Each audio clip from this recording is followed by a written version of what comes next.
예비 창업 단계 혹은 창업 초기 단계에서 자금 조달에 필요한 그 정부 지원 사업을 어떤 방법으로 받을 수 있을까? 이 이야기를 한번 드려보려고 합니다. 자, 정부 지원 사업을 명확히 이해하려면 첫째, 내가 준비하고 있는 사업이 지금 내가 지원하고자 하는 사업의 목적에 적합한지를 보는 것이 중요합니다. 이 판단을 하기 위해서는 먼저 여러분들의 정부 지원 사업에 대한 이해가 좀 필요할 텐데요. 정부 지원 사업의 구조와 다양한 정보들을 확인하기 위해서 가장 먼저 확인할 사이트는 창업진흥원에서 운영하고 있는 K-스타트업 페이지입니다. 네, 해당 페이지의 경우 중소벤처기업부, 미래창조과학부 등 다양한 정부기관들에서 운영하고 있는 정부 지원 사업과 창업 교육들에 대한 정보들을 다양하게 제공하고 있습니다. 이러한 정보들을 확인하면서 내가 지원할 수 있는 사업들이 무엇이 있는지 일단 알아보시는 게 첫 번째 단계이고요. 그리고 이 사업들을 지원함에 있어서 내가 아직 부족한 부분이 있다고 느껴지신다면 K-스타트업 페이지에 들어가셔서 내가 부족하고 배우고자 하는 영역들을 검색하시게 되면 해당 분야를 상세히 학습할 수 있는 다양한 교육 프로그램들도 확인할 수가 있습니다. 그래서 창업을 준비하고 계신 분들이라면 일주일에 한 번쯤은 꼭 들어가 보셔야 되는 그런 사이트라고 생각이 됩니다. 그리고 다양한 사업 공지들을 확인하다 보면 어떤 대상자들을 선별하는 사업인가, 그리고 어떤 업종을 선발하는 사업인지를 확인하다 보면 내가 선택할 수 있는 사업의 종류들이 하나, 둘 파악이 되게 됩니다. 자, 두 번째로 정부 지원 사업을 받고자 하신다면 잘 만든 사업 계획서를 준비하시는 것은 가장 중요한 필수 요소라고 할 수 있습니다. 정부 지원 사업의 대상자를 선정할 시에는 일반적으로 사업 계획서와 신청 서류를 바탕으로 평가를 진행하는 첫 번째 서류 평가를 진행을 하고요.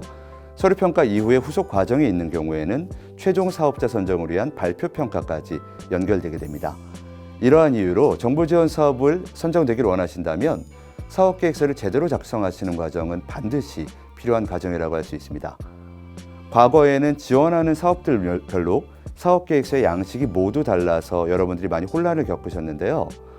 2018년도부터 창업진흥원에서 진행하는 사업의 경우에는 동일한 표준 사업 계획서 양식을 공표하고 해당 양식을 활용해서 대부분의 사업들에 대한 지원을 받고 있기 때문에 한 번만 사업 계획서를 제대로 작성하신다면 다양한 정부 사업들을 여러분들이 자유롭게 신청할 수 있도록 환경이 만들어져 있다고 이해하시면 될 것 같습니다.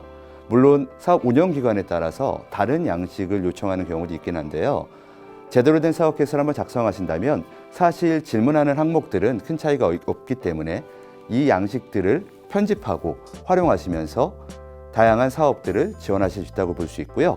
표준 사업계획서 양식은 3년 미만 사업자와 예비 창업자를 위한 사업계획서 양식, 그리고 3에서 7년차 이상 기업들을 위한 사업계획서 양식으로 구분되어 있기 때문에 여러분이 해당되는 양식이 어떤 양식인지 반드시 활용하시고 선택해서 활용하시면 되겠습니다. 사업계획서 작성법에 대한 것들은 저희가 다음 영상을 통해서 더욱더 자세히 안내를 드리도록 하고요. 자, 마지막으로 말씀드리고 싶은 부분은 정부 지원 사업이 여러분들의 자금 조달에 큰 힘이 된다는 것은 분명한 사실입니다. 하지만 지원 사업에 너무 의존하게 되면 사업의 진행도를 지연하게 된다는 점을 반드시 인지해야 될 것 같습니다. 지원 사업의 선정 여부와 무관하게 여러분이 계획한 사업 계획이 있으시다면 그 계획대로 지속적으로 사업을 진행해 나가는 작업들을 멈추지 않을 것을 권유드리고 싶습니다. 지원금을 받아서 개발하면 물론 너무나 좋고 여러분들이 편안하게 사업을 운영할 수 있는데요.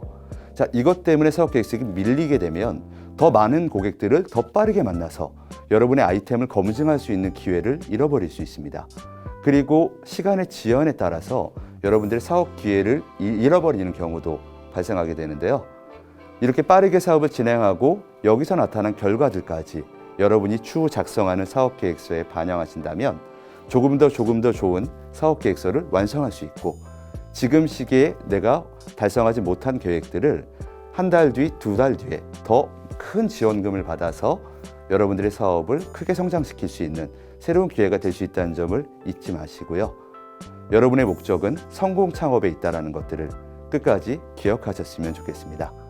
와이즈 플래닛 컴퍼니 김보균 이사였습니다. 감사합니다.